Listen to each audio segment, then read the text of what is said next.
Hey everyone, welcome back to the Waste World Podcast. Welcome. Come on in, grab a seat, put on your seatbelt, whatever it is, wherever you're listening to this. If you're in the car, hands free, everybody. Don't be on your phone. Hopefully this was just already playing somehow and it's safe for you, which will be the discussion we get into today. Before we get there, I'll remind you that I am your host, Gage Edwards. Like I said, today we're shifting gears into the world of fleet safety, smart tech, and public-private partnerships that are literally saving lives on the road. My guest today is Peter Goldwasser, Executive Director of Together for Safer Roads, the leading NGO focused on improving fleet trucking safety around the world. TSR works with some of the largest fleets and the most innovative road safety tech companies to reduce collisions, prevent injuries, and move us closer to Vision Zero, the total elimination of traffic fatalities. In today's episode, we're going to talk about the tech behind fleet safety, including in-cab cameras and blind spot detection, how TSR is working with cities like Houston and New York on dangerous road designs, global case studies from Nigeria that are driving change, and what the truck of the future might really look like. This conversation is packed with insight for anyone in transportation, policy, logistics, or even someone who just drives next to a truck every day. Enjoy!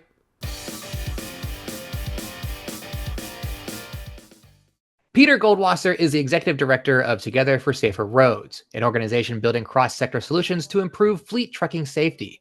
With a background spanning law, public policy, and nonprofit leadership, Peter has helped shape programs that make real-world impact from the streets of New York to Nigeria and beyond. Before leading TSR, Peter served in city government under Mayor Bloomberg, worked with Bloomberg Philanthropies, and advised major companies on social impact through his own consultancy. He's got a unique lens on how to bring the public and private sectors together to solve complex problems like keeping people safe on the road. Peter, welcome to the Waste World Podcast. I'm glad you're here. How are you doing? Thank you, sir.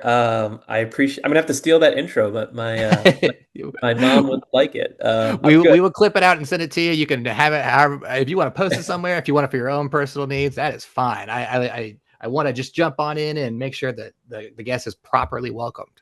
No, that's fantastic. Appreciate being here. Really excited to talk a little bit about Together for Safer Roads, our members and partners, and sort of the work we do and why we do it and how we do it.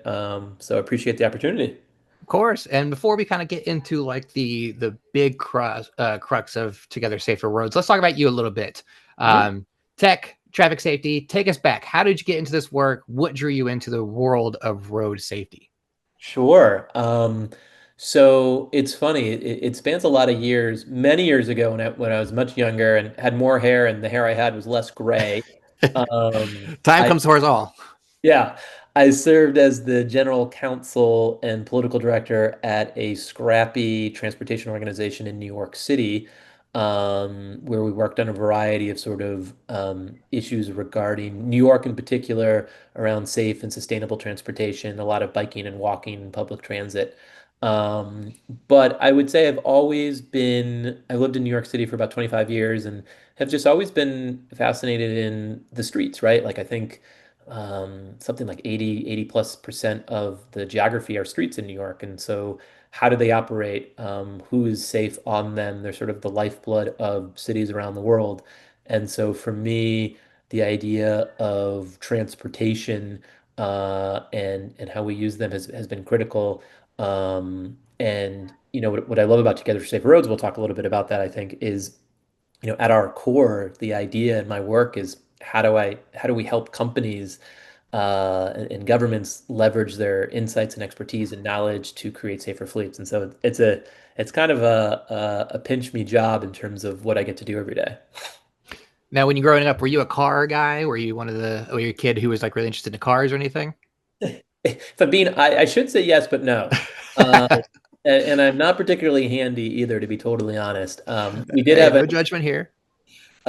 we had an '84 brown Volvo stick, so I can drive standard, so that's good.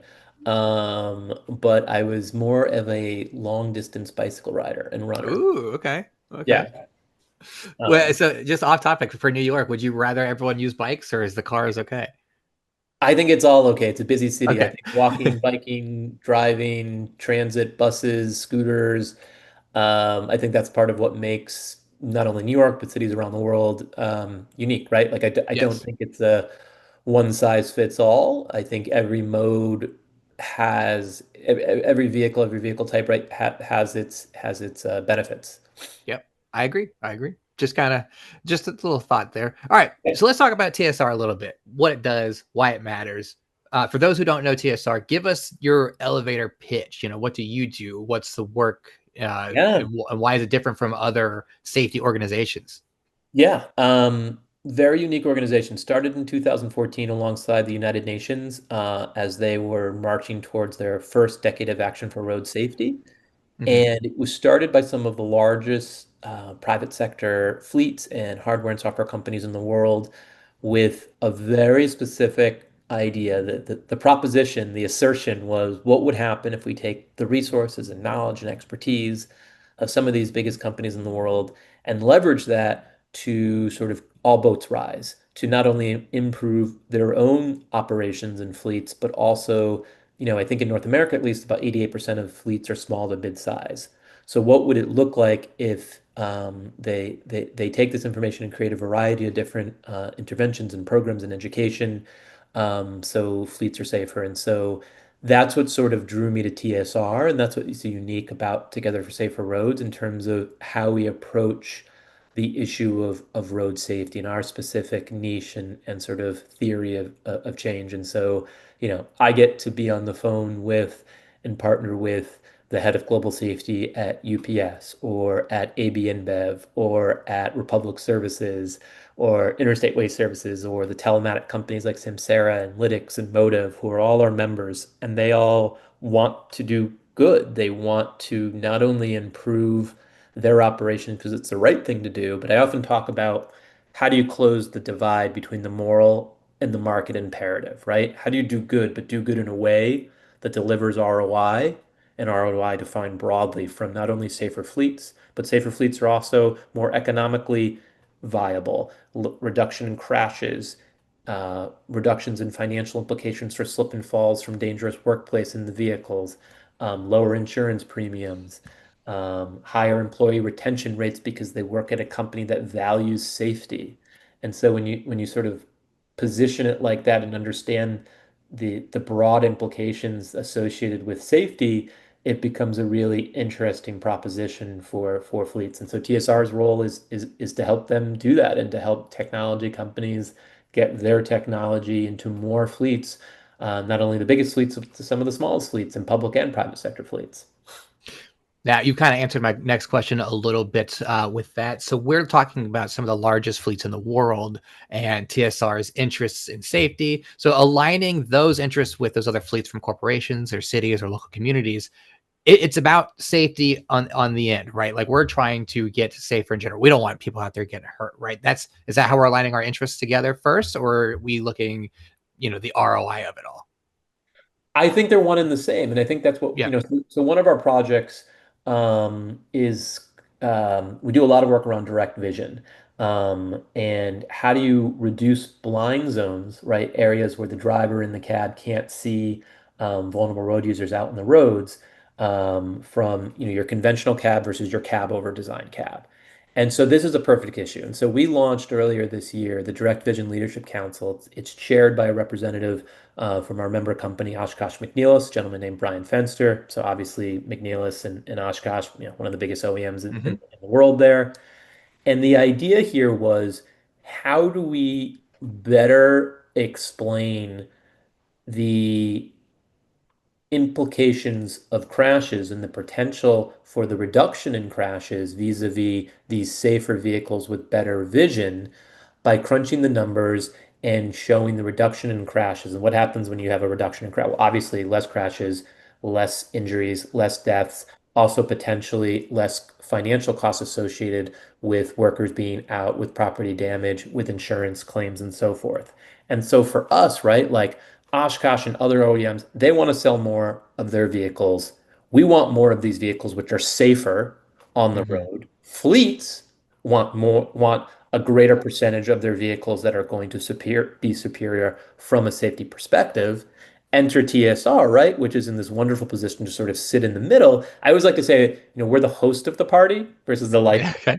So our role really is how do we bring these folks together? How do we tell the story? How do we collect the relevant data? How do we not let the perfect be the enemy of the good? A lot of my career has been around this idea of partnerships and coalitions across sectors. And, a key to that is figuring out what's important to each of the stakeholders and how do you push the central mission forward. And so I think the vision work, right, is a great example of there's a lot of value in these safer trucks and figuring out how we can unlock that. Very well said. It sounds like, TSR is like the perfect marriage of all those things. Like here, we're solutions for you. Come through us. Exactly. I mean, another thing that we're doing right now is in partnership with the National Waste and Recycling Association, phenomenal association, specifically in the waste industry. Obviously, you know them, we work Hmm. closely with Yep. them.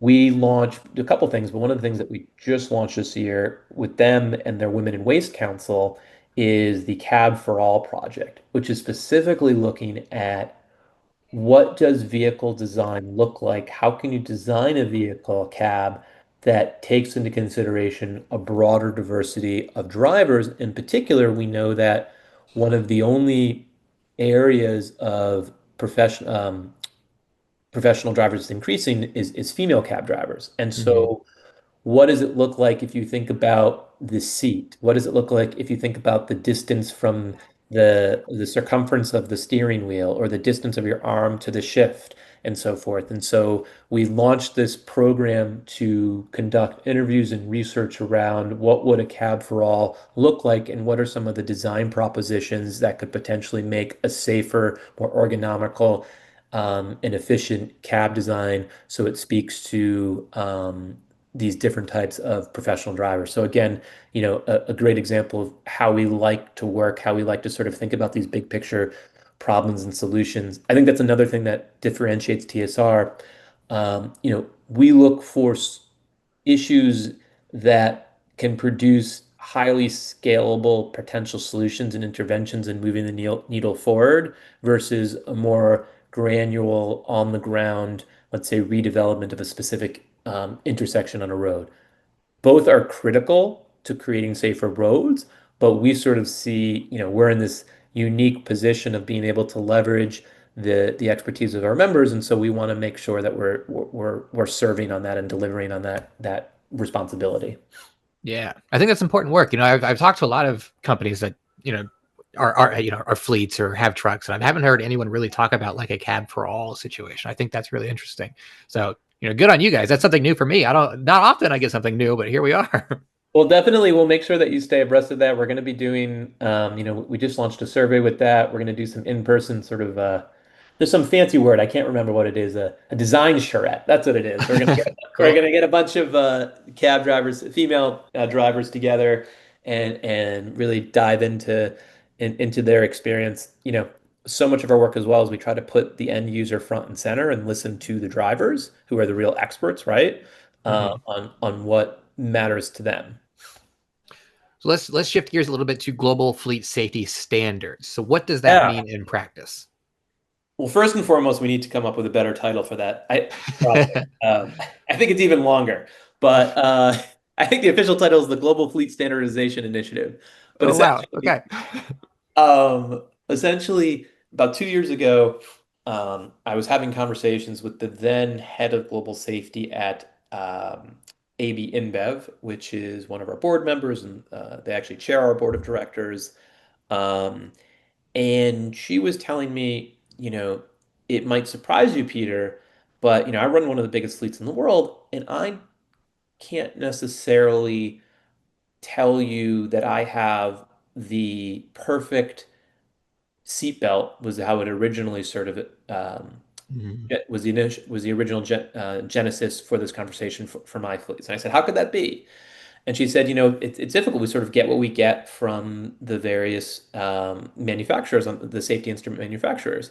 And so that sort of led us to our initial question of what would it look like if we looked at tires and seat belts and telematics and other foundational, fundamental safety instruments and tried to highlight, uncover some new insights and resources that would make it better and more useful. And so the first one that we did was seatbelts. And what we ended up with, and it's on the website there, togetherforsaferroads.org, was this very robust, comprehensive SOP, standard operating procedure, that has, I think, about six different SOPs specifically geared at increasing seatbelt utilization rates for fleets, public and private. And so it includes everything from what does a messaging campaign like around seatbelts?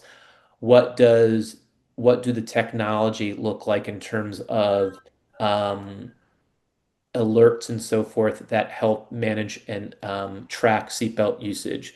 What does reward systems look like around seatbelt usage? And so we sort of unpack these six different SOPs based on all of our research and interviews and put that out there and then work with different fleets to sort of help them integrate different aspects of the report. Our current one within this project is on telematics, which is really interesting, right? And so the question there was, um, what we hear from folks is, telematics are amazing.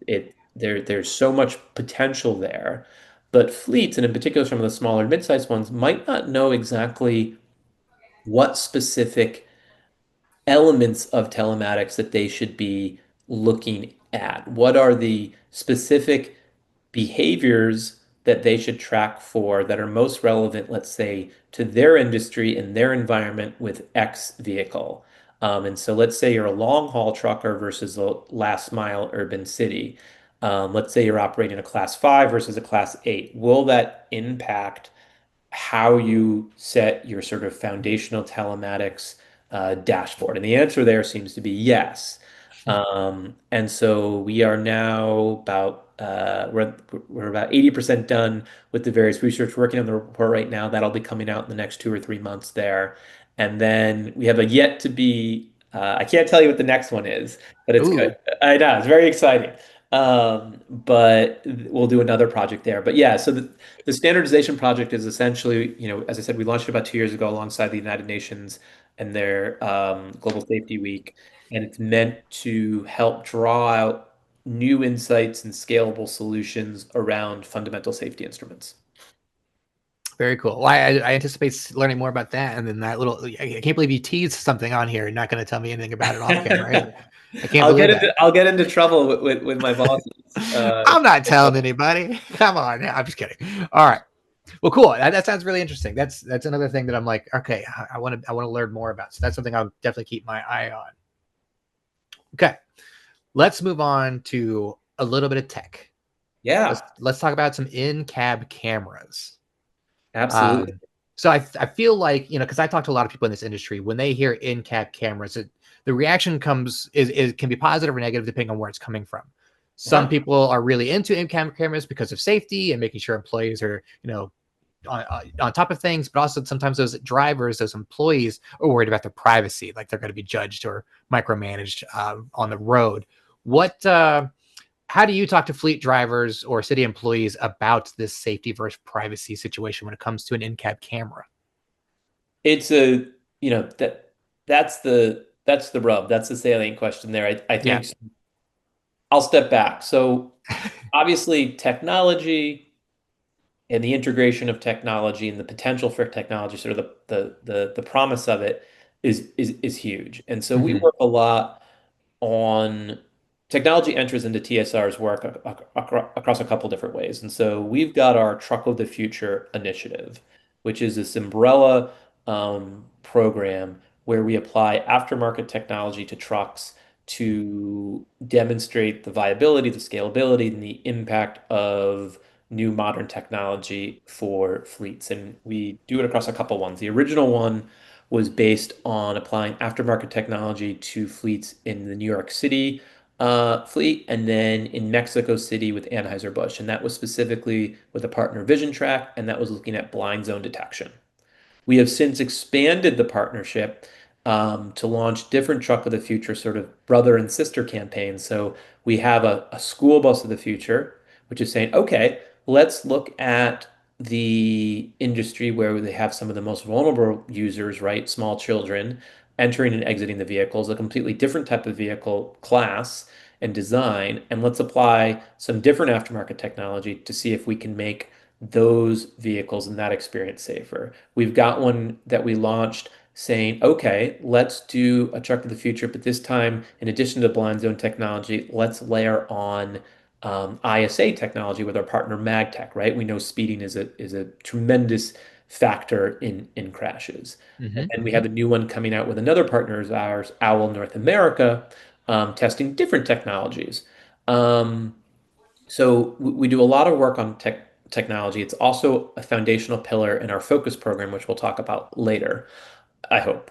But your specific question, the cameras, I think the critical thing there is the success of your camera program, an in-cab camera versus exterior camera, which is less contentious, I think, is really about how it's introduced, right? Like basic change, fundamental change management. Is this meant to be exculpatory, or is this meant to be a gotcha moment? And so what we find is if it is presented in such a manner that the drivers see it as something that is going to help them from a coaching perspective, from a exculpatory perspective, then it is viewed as a much more in a much more beneficial light. There's some really great stats from a recent Samsara report. I'm not sure if you saw it, but 93% of drivers agree that seeing dash cam footage of themselves has increased their awareness of being distracted while driving. After seeing their dash cam footage, 60% of drivers changed their driving habits. Um, 93% of drivers have personally felt the impact of driving distracted. That's more than that. But the other one I think really is on the dash cam footage. And so I think so much of it depends on just like anything in, life and psychology and people, it's all about how you introduce it and what the Hmm. goals, objectives are and how you train around it and how you show the benefits of it. You can overcome, drivers are going to have legitimate questions around when are you recording? How much are you recording? If I'm talking to my spouse, are you going to be recording that? And there are easy explanations and answers and ways to to address those, but none of that discounts it has to be introduced as a larger culture of safety. There has to be the explanation of why we're doing this, why the company's investing in this technology, and what the benefit to them is. And if you do that, then you're in a better position. Yeah, I always thought it was the messaging behind the thing. So and I've seen other places that have in-cab cameras where like, yeah, actually, well, it's helping our drivers get better. And like even this the stats you're throwing out there, people are seeing themselves and they're better on the roads and they're safer on the roads. And it's also helping like to know that there was an issue on the road. Well, we can check the camera. Oh, the driver did what he needed to do. He's protected in this situation, or they're protected in this situation. So Yeah, I think there's a benefit. I would want a cab camera. I want people to keep me not like keep me honest, but like I want my protection too. That's what I'm thinking. absolutely. And we're all sharing the road. So, Right. I should have started in the very beginning, but 1.25 global deaths, a quarter are occupational related, right? So you're Mm. talking 300,000 plus. And so, that's also a big reason why we exist and what we do there, right? Transportation and fleets is very unique in that the workplace isn't confined within a factory, right? It's actually not that. And so there's all of a sudden these exponential additional variables that you can't control with other people on the road. Again, just sort of the complexities and the cross-sector nature of the work and why it's sometimes can be challenging. Before we move on from tech, you briefly mentioned blind spots, driver visibility. How are you and your partners addressing those factors? We're looking at design improvements, side mirror, sensor text. What do we got going on? Yeah, so we see it at Together for Safer Roads as not an either or proposition. If we're specifically talking about blind zones, right? Two ways to address it. And so that's through fundamental cab design. About a year and a half ago, we launched North America's first direct vision rating system, a five-star system based off of Transport for London and the work of the USDOT Volpe Center. And it enables fleets to very quickly assess across a five-star rating how good or bad their vision is, right? And we know it's crazy to think that blind zones exist, right? It's Mhm. almost this very meta thing where what do you mean? You sit in a cab and you're up there in the traditional cab with the large hood in the front and you can't see out in front of you? No, that can't be. And it's hard to imagine. And so we developed this rating system specifically to empower fleets to begin to be able to better understand and categorize and under the good or bad of their fleets. And then you can make informed decisions, right? You can say, okay, I've got 100 vehicles. These 25 have rated 1 or 2 stars. How can I begin to these 25 are 3 and 4. These are 4 and 5. Okay, so for the ones that are scoring very poor, what can I do? Well, I don't have the budget right now to replace, for being practical, to replace these trucks whole right. But maybe aftermarket technology, cameras and sensors are the way to go there, right? And so the rating system enables fleets to be efficient and effective and strategic with the resources that they have. Um, and then, as I said, sort of it's a two-bar system here. So it's let's eventually down the road, the longer horizon, transition fleets overall that are coming off from the OEMs, design better from a vision perspective, but along the same time, let's also be adding aftermarket technologies. But honestly, even the best designed truck will still benefit from aftermarket cameras that are looking at blind zones, that are looking at all sorts of different types of sensors and so forth. I think it's not an either or proposition. I get it. I agree. I get it. All right. Good, good. Cover the tech. Let's broaden what we're looking at here. We know TSR is not just focused on U.S. roads. Tell me a little bit about what's going on with Nigeria. What are we? What are this Yeah. that project? What's coming up? So we work all around the world, as I had mentioned earlier as well, in Mexico and Europe. Mm-hmm. Um, so about a year and a half ago, we started a partnership with UNITAR, which is the United Nations Institute for Training and Research. So they are the lead arm within the United Nations that helps support the UN on various objectives. And so they reached out to us and said, you might not know this, but the UN operates fleets all around the world, and we want to continue to improve and become safer in our operations. Tell me about your focus program. And I said, that's a perfect match. So TSR, vis-a-vis our Global Leadership Council, which is all the super smart folks from our various members, about 5 or 6 years ago, created the focus program. And this takes all of the best resources and knowledge and insights from our members and distills the information down over 3 pillars: training and development, leadership, and technology, to specifically support smaller and mid-sized fleets who may not have the resources to develop cultures of safety. And so what that means is it's not a driver training program, but it's meant to complement and sit on top of that and sort of form this foundational level of education for a fleet so they can understand and begin to put into place policies around what does safety mean? How do you understand it? How do you train for it? How do you coach for it? How do you evaluate the types of technology that you have? What should you be looking at? How do you create employee handbooks on safety from A to Z? And so the beauty of this program is that it's extremely scalable, and we run these in cohorts of up to 10 fleets or individually across the country and around the world. And our first on the with our partnership with Unitar is actually kicking off next week in Nigeria. We've got about 80 different fleets from both public and private in the country across the continent of Africa, and then also UN fleets who will be coming together for a few days of comprehensive of training. We've also launched for the last 2 years a variety of different cohorts with NWRA, where groups of about 10 of their different member fleets come together and participate. We've done it in New York, we've done it down in Texas. And so it's a perfect example of TSR's work, how we work. It enables our members to be able to contribute, and they do that both in live webinars and then also recorded materials. So it's a really great program. It's on the website if people are interested and want to potentially bring it to their fleet.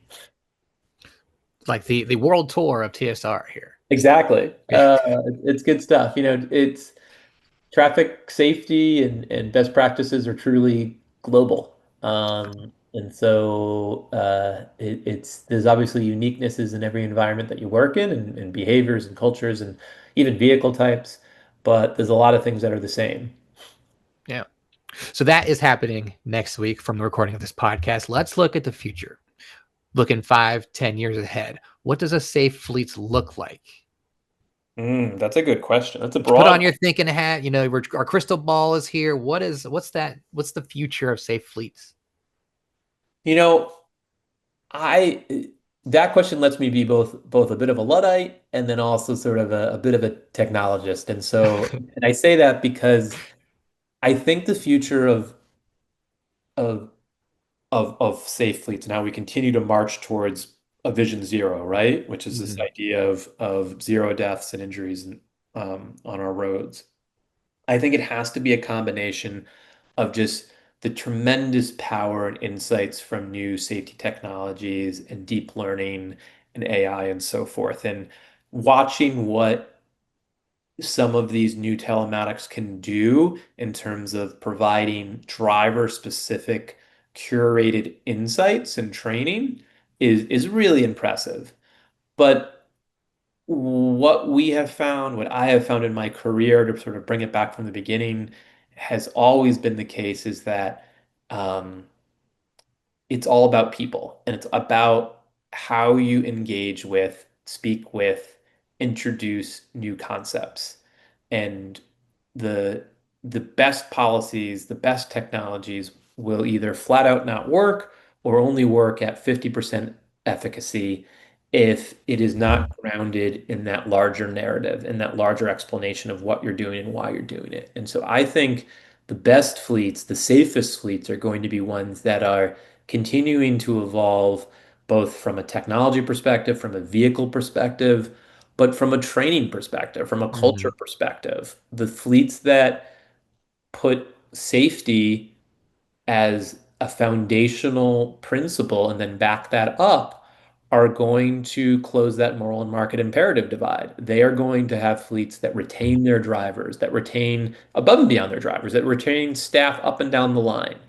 They're going to have fleets and companies that reduce the potential negative economic externalities associated with crashes across the board. So they're going to have, in the broadest sense of the word of sustainability, a sustainable fleet that is going to work for them. So I think that's sort of the future. It's got to be that combination of both the best interventions and developments in technology, but at the same time, the best human-centric design. Right. That's something we talk about in recycling a lot too, is that it takes all of us. Like it doesn't just the innovation can't just do it alone. The people can't just do it alone. It takes every moving part. So like the innovations plus the people being trained effectively get us there. Right. That's exactly right. Yeah. Um, yeah. All right. That brings me to the end here. Peter, if people want to learn more about TSR or how to get involved, what should they do? Where can they go? They should go to www.togetherforsaferroads.org. Phenomenal website. Lots of information. You can reach out there. We are here to support the biggest fleets, the smallest fleets, public and private, technology companies. If you want to just learn more about it, if you want to potentially join the organization, there's information there. You can reach out. We're a Big Tent organization, and we exist to help fleets. So what I'm saying is fleet managers, city leaders, everyday commuters, pick up the phone, get on that website. Let's get safer out there. That's what I want. That's fantastic. Exactly. Yeah. Because also I'm out on the road, right? Like I want people to be Yeah. safe around me.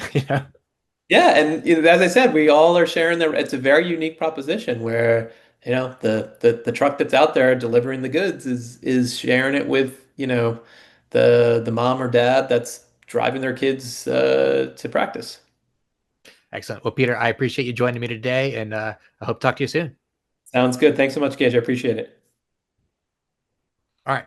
Before I wrap the recording, is there anything we didn't touch on you want to go back over? No, I think that's it. I appreciate it. Hopefully, it gives you what you needed there, and It seemed like it was pretty natural and good flowing. Yeah. Yeah, hey, I think you're a natural speaker, and I think you nailed it. I think you feel like you came prepared, which I appreciate. Some people are like, oh, I don't know. I try to be, if I'm not prepared, my team gets mad at me. So Well, I think they'll don't be want to get happy yelled with this at. one. Fantastic.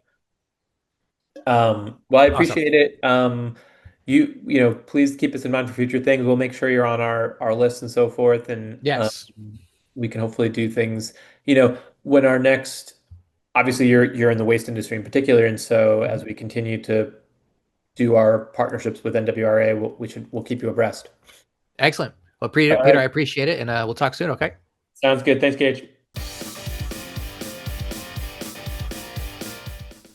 Just want to give a big thanks to Peter for joining me today and sharing how Together for Safer Roads is driving impact through innovation, collaboration, and practical safety strategies.